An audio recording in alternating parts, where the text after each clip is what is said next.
My name is TankBoy42, and today is my first video ever. And today I'm going to be showcasing and reviewing this 3D Scribbler pen. And so I got this from Christmas, but I'm already running low on filament, so I went on their website and I found out at www.scribbler3dpen.com they sell filament and 3D pens, which is really helpful so you can build more cool stuff. And what I am going to show you to do today is to make a mini Pac-Man character. So I've already made an American flag and a little whale. The little whale is a little bit different.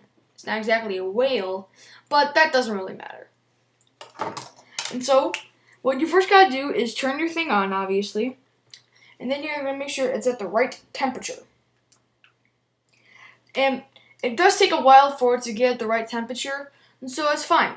You can use that time to think about what you would like to do, or just get preparations. So what I have today is a paper in case I have a hard time getting the filament off of wood, a little plate full of all my scraps. The reason why I have this is because after I put all my scraps in there.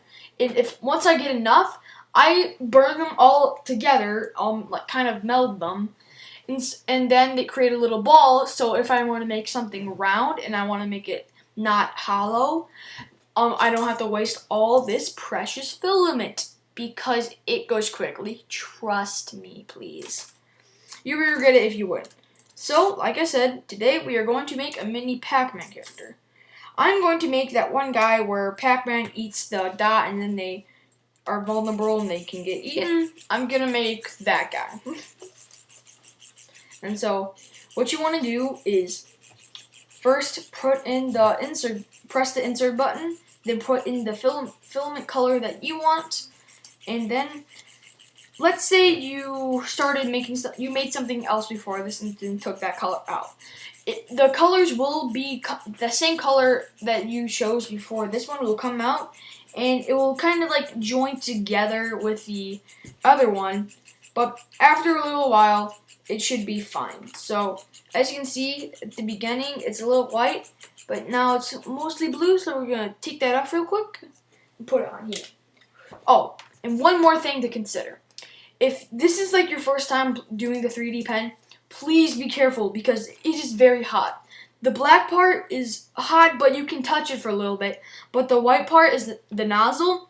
It is super hot. You will flame your hand white away once you touch it because it's that hot. And so without further ado, let's get started, my friends. And if this is your first time doing 3D pen, it's okay if you make a couple of mistakes. Just make sure you have enough filament in order to finish the project. See this? This here is a mistake. It's not even close to what it's supposed to look like. So what you want to do is kind of like make the outline of the bottom of it, like so you know how it's squiggly on the bottom. So that's what you kind of want to do. And a good tip for everyone is put a little force onto the surface that you're doing, so it's not always everywhere. And so then do it the design you want to do. Dang it, I messed up again. And then once you're done, creating the outline, you're gonna want to move on to just repeatedly doing the same thing over and over again, because that's what you're just gonna have to do. It's plain and simple. It takes a little bit of patience, so that's one big necessary in order to do 3D pen.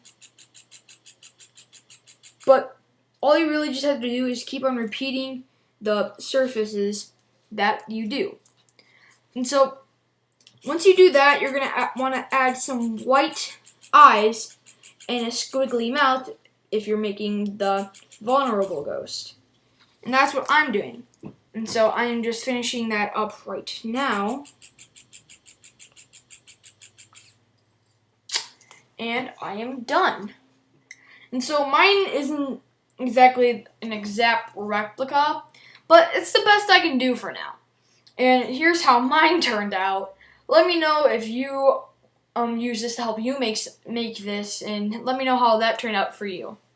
Thank you so much. Oh, I'm sorry, we still have to review this. So, this is obviously the 3D pen. There's 3 sets of 2 different types of buttons. I just literally reviewed and showcased the reverse and input button. So what you want to do for the input and reverse is, let's say you have a different color filament you would like to put in. You would press this button right here. If you can't see that. It would be this button right here. And let's say you're done using that color, you would press this button right here. And so that would input and output different types of colors of filament. These 2 buttons right here control the heat in case you want it to cool off quickly, or be a little bit more rubbery, so it can be hot or cold in case you have to touch it a lot in order to mold it. And then these 2 buttons right here, they are the speed button. So if you're not fast with this thing, it will not wait for you. So that's why it has a speed adjuster. It can go from 1 to 5. Obviously 5 is the highest speed, and it goes pretty fast at 5, and that's the speed I use actually. And so if you're just a beginner, or you're very slow at arts and crafts and stuff like that, or you're just not skilled with your hands, then you're going to probably want to start with the lower level speeds. But as you would think, if you're pretty good with your hands, or if you're really artistic and you can keep up with good speed with your hands if you're doing something, then the higher numbers will be perfect for you.